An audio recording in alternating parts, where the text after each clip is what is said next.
다음 소식입니다. 가평군이 공무원을 40여 명 이상 증원하는 직제 개편에 나서고 있어 논란이 되고 있습니다. 무엇이 문제인지 이 기자와 함께 살펴보겠습니다. 이 기자, 가평군은 이 어렵고 민감한 시기에 왜 직제 개편을 통해 공무원을 늘리려고 합니까? 네. 이미 지난 10월경 가평군 임시회의를 통해서 가평군은 공무원 조직 개편에 대해서 이미 예고한 상태입니다. 그렇습니까? 네네. 가평팩트 보도와 같이 예산 문제와 소상공인 지원 대책 등 어려운 현안이 산적한데 조직 개편에 대한 비판의 목소리는 없습니까? 네, 비판의 목소리가 상당히 높습니다.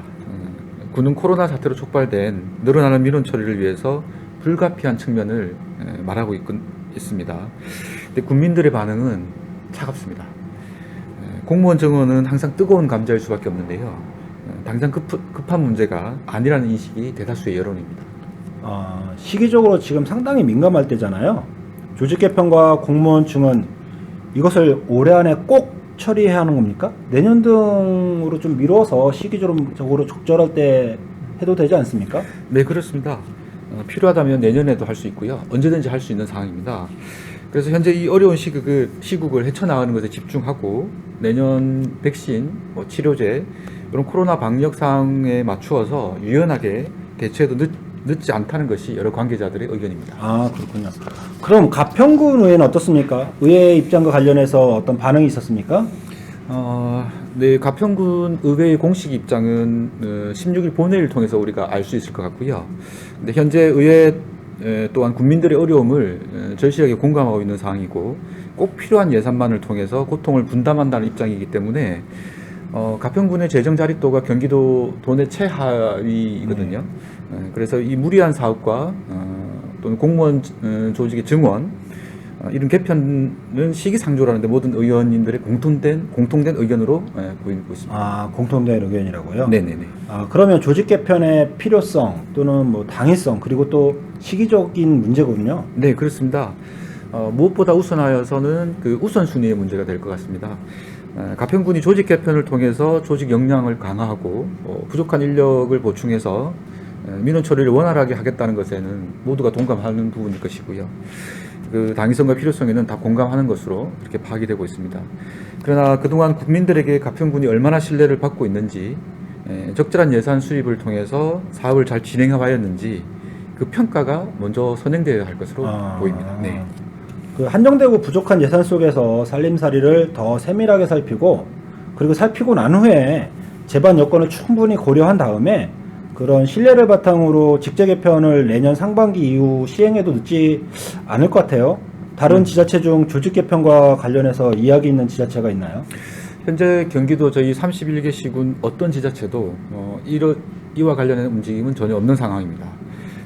가평군 1개국 그리고 7개 팀 40여 명을 정원하는 이러한 규모의 비슷한 지자체는 전혀 없는 상황입니다. 이번에 소상공인 지원팀이 신설이 됐는데 또 만들어 놓고 또 예산은 또 전혀 반영하지 않았거든요. 그래서 더욱더 소상공인의 어려움이 가중되고 있는 가운데 그 역사박물관에 167억, 본합상공원에 한 230억 원의 돈을 투자해서 사업 계획을 지금 마련하고 있는 것으로 아는데. 네네네, 그렇습니다. 그래서 이런 부분 때문에 형평성이 더 맞지 않는 것 때문에 지금 현재 그 조직 개편에 대한 또 인원 증원에 대한 비판이 더 거세지고 있는 그런 상황이 되겠습니다. 그럼 다시 의회 얘기로 한번 다시 돌아가 보겠습니다. 한 가지 먼저 짚어볼게요. 한 언론을 통해서 의회 민주당 의원들이 축산과 신설을 보이콧한다는 보도가 나는데 취재한 것이 있습니까?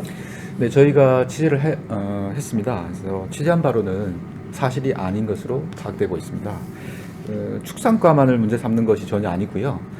앞서 저희가 보도한 리포트를 통해서 보시면 전체 조직 개편 그리고 그 개편의 당위성 그리고 예산 문제 이 모든 것을 전체적으로 문제 삼고 있는 것이라서 축산과와 관련된 보이콧은 사실이 아닌 것으로 그렇게 취재되고 있습니다. 그럼 가평군민의 대표기관인 제8대 가평군 의회 의원들에게 엄청 큰 숙제가 던져진 셈이네요. 네, 그렇습니다. 군의 예산 책정 그리고 조직 개편을 이대로 받아들일 것인지 국민들을 위해서 개혁의 발판을 만들어서 정면 돌파를 할 것인지 지금 그 갈림길 위에 서 있는 그러한 형국이 되겠습니다. 네. 이 기자 취재하시느라고 수고 많으셨습니다. 네.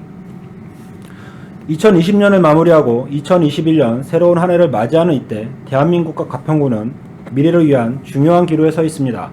63,000 가평군민 여러분, 코로나 방역과 더불어 가평군 경제 발전을 위해 지금 우리는 어떤 것에 집중하고 무엇을 선택해야 할까요? 군민 여러분들이 현명한 판단 부탁드립니다. 이상 가평 팩트였습니다. 감사합니다. 수고하셨습니다. 네, 수고하셨습니다.